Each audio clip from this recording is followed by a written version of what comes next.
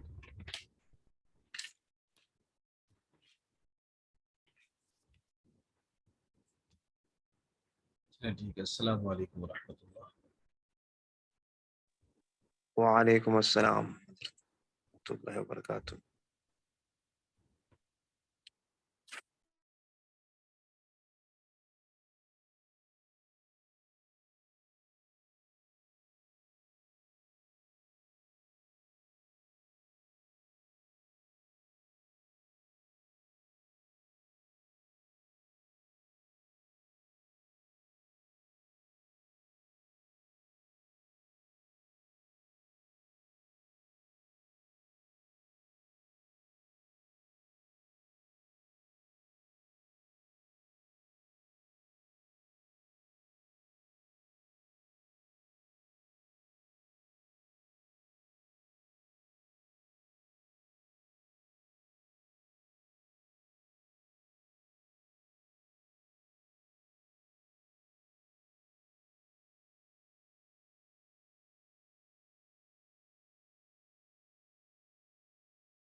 السلام علیکم ورحمۃ اللہ۔ السلام علیکم ورحمۃ اللہ وبرکاتہ۔ ہاں جی، کیا حال چال ہے؟ ٹھیک ٹھاک ہے؟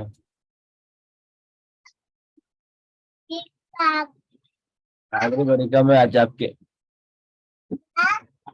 آج ہفتہ ہے اس وجہ سے حاضری کم ہے۔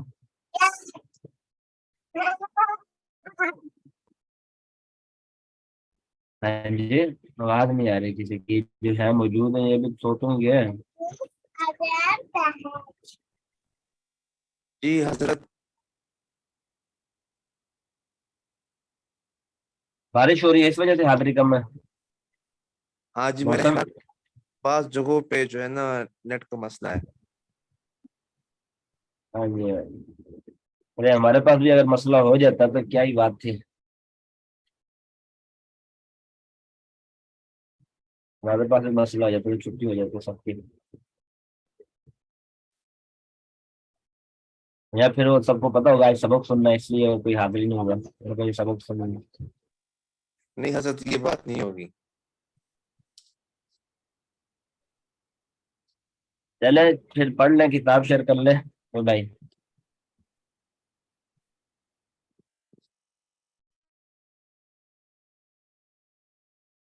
بھائی تو حاضری پوری نہیں ہے، پھر سبق کیسے سنیں ہم؟ یہ جو ہے نہیں سے سن لیں سبق. آپ نے تو ماشاء اللہ یاد کیا ہوا نا سب نے سبق.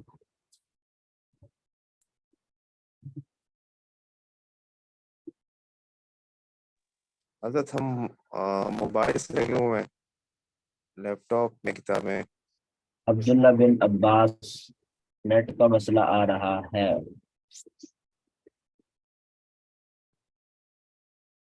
چلیں نیٹ کا مسئلہ آ رہا ہے تو پھر یہ آپ آگے تھوڑا سا پڑھ لیں، تو پھر آپ پیر والے دن سنا دیجیے گا. یہ درس زبان جو ہے یہ مکمل کر لیں.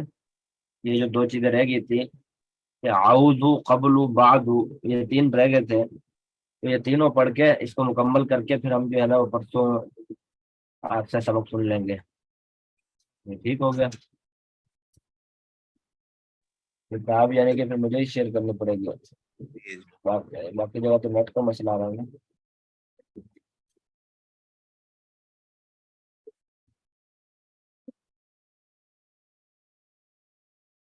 میں دیکھتا ہوں میرے پاس ہے کہ نہیں ہے.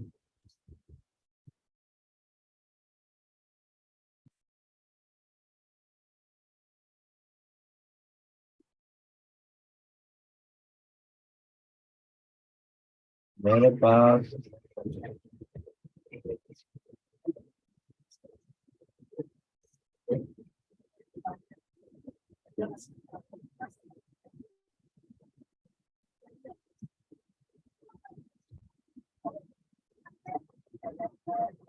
پاس بھی نہیں ہے کمپیوٹر میں نا.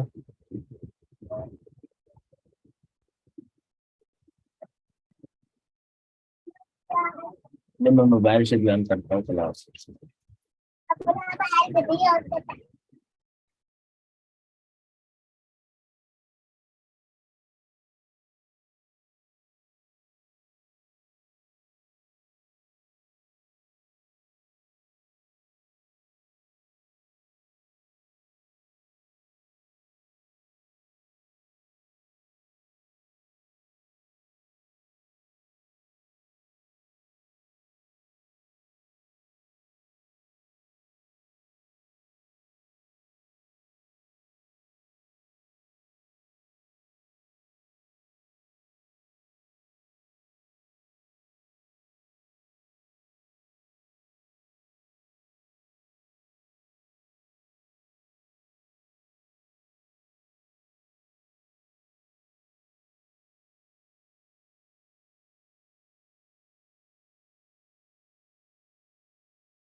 ہاں جی آواز آ رہی ہے میری؟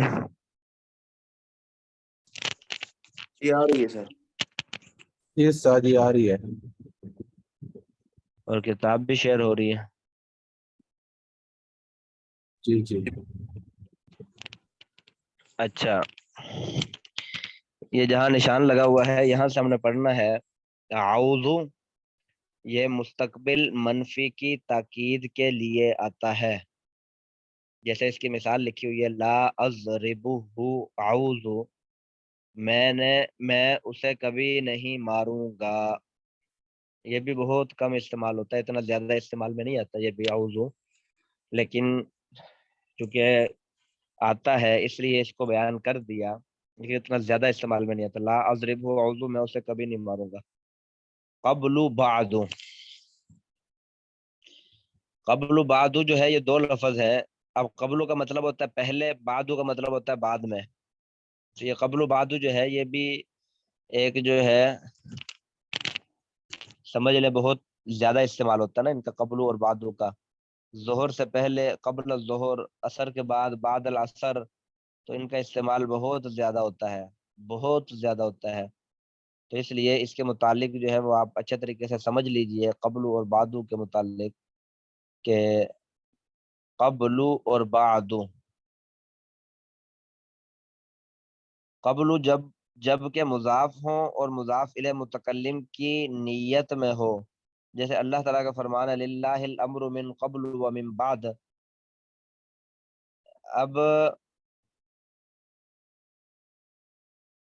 یہ بات ذہن میں رکھیں، یہ جو انہوں نے بات کی ہے اس کا مطلب یہ ہے کہ قبل اور بعد یہ ہمیشہ مضاف بنتے ہیں، اس کے بعد والا جملہ مضاف الیہ بنے گا. یہ بات ذہن میں رکھیں ایک بات.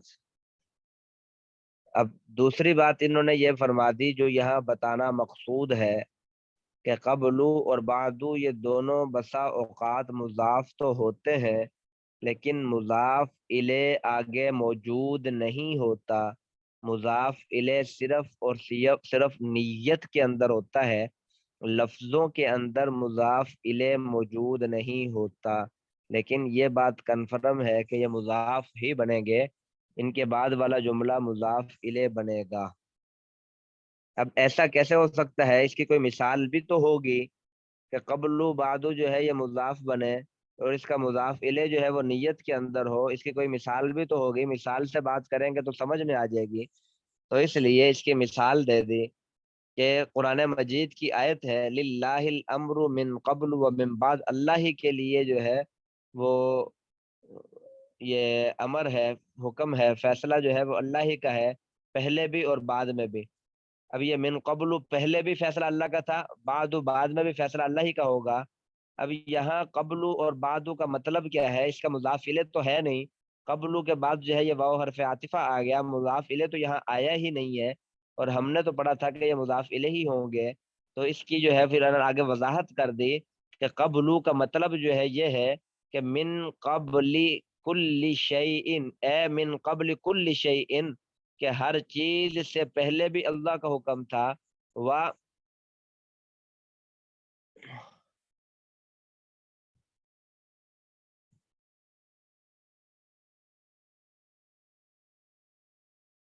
یہ کیا ہو گیا؟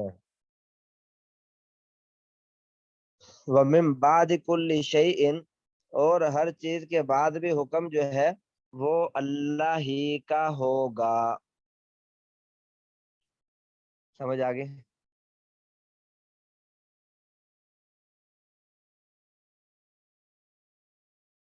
اور دوسری انہوں نے مثال دے دی انا حاضر من قبل، یعنی حاضر من قبل جو ہے یہاں جملہ انہوں نے پورا کر دیا، حالانکہ آپ نے پڑھا ہوا ہے کہ قبل جو ہے اس کے اوپر جملہ پورا نہیں ہوگا، قبل کے بعد جو ہے وہ مضاف الیہ بھی ہونا چاہیے. اب اس کا جو ہے وہ مطلب پھر یہ بنے گا کہ انا حاضر من قبل، یعنی من قبل کا، انا کا مطلب ہوتا ہے میں، حاضر حاضر ہوں، من قبل پہلے سے. تو اب اس کا مطلب یہ ہوتا ہے کہ میں آپ سے بھی پہلے کا حاضر ہوں، پہلے سے میں حاضر ہوں. تو مطلب اس کا یہی ہے کہ آپ سے بھی پہلے، سب سے پہلے کوئی بھی اس کا درما، لیکن اس کا مضاف الیہ لازمی ہوگا. تو یہ من قبل کا کی کاف ضمیر جو ہے یہ مضاف الیہ بنے گی. اب یہ صرف ذہن کے اندر مضاف الیہ ہے، لفظوں کے اندر نہیں ہے، مضاف الیہ محذوف ہے. یہ قبلو اور بعدو کے متعلق بتا دیا. تیسری مثال فرما دیں متا تجیؤنا بعدو، آپ کب آؤ گے ہمارے پاس بعد میں، یعنی بعد ھذا، اس کے بعد کب آؤ گے. ابھی تو آپ ہمارے پاس تشریف لے آئے ہو، ابھی تو آپ کلاس کے اندر تشریف لے آئے ہو، لیکن متا تجیؤنا بعدو، اب اس کا مطلب یہ ہے کہ لفظ ترجمہ یہ ہے کب آؤ گے بعد میں، آپ بعد میں کب آؤ گے. بعد میں کا مطلب یہ ہے کہ اس کے بعد، ابھی تو آپ آگے ہو، اس کے بعد کب آؤ گے. اب یہ ہاذا جو ہے یہ مضاف الیہ بن گیا بعدو کا، تو یہ مضاف الیہ ہی بنے گے، مضاف اور مضاف الیہ. لیکن یہ بات آپ نے پڑھ لی، کبھی کبھی ان کا مضاف الیہ محذوف ہوتا ہے، لفظوں میں نہیں ہوتا، لیکن اکثر جو ہے ان کا مضاف الیہ بعد میں لفظوں میں موجود ہوتا ہے. اس کا مضاف الیہ اکثر، یہ بہت کم ہوتا ہے جب مضاف الیہ لفظوں میں موجود نہ ہو. یہ بہت، پھر میں بتا رہا ہوں بہت کم ہوتا ہے. 100 میں کوئی 2-3 دفعہ ایسا سمجھ لیں کہ 2-3 دفعہ ایسا ہوگا، لیکن وگرنہ ہمیشہ ان کا مضاف الیہ جو ہے وہ محذوف نہیں ہوگا، مضاف الیہ لفظوں کے اندر موجود ہوگا. ترکیب جب بھی کریں گے تو یہ مضاف اور اس کے بعد کا جو جملہ آئے گا یہ مضاف الیہ ہوں گے. یہ اصول آپ ذہن میں رکھ لیں.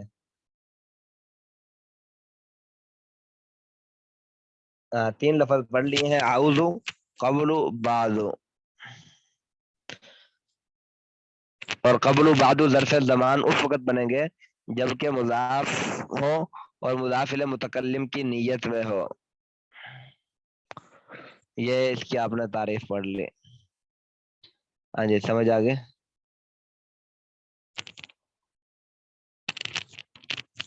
ہاں جی آ رہی ہے بات، سمجھ آ رہی ہے، میں نے پوچھ رہا ہوں. جی بالکل جی. چلیں جی آج تھوڑا سبق پڑھایا ہے، اسی وجہ سے کہ ساتھی پوری کلاس آپ کی موجود نہیں ہے، تو آپ اس کو تھوڑا دیکھ لیں، تکرار وغیرہ کر لیں، تو پھر انشاءاللہ جو ہے باقی سبق جو ہے وہ انشاءاللہ پھر پرسوں پڑھ لیں گے انشاءاللہ. چلیں جی، السلام علیکم ورحمۃ اللہ. وعلیکم السلام.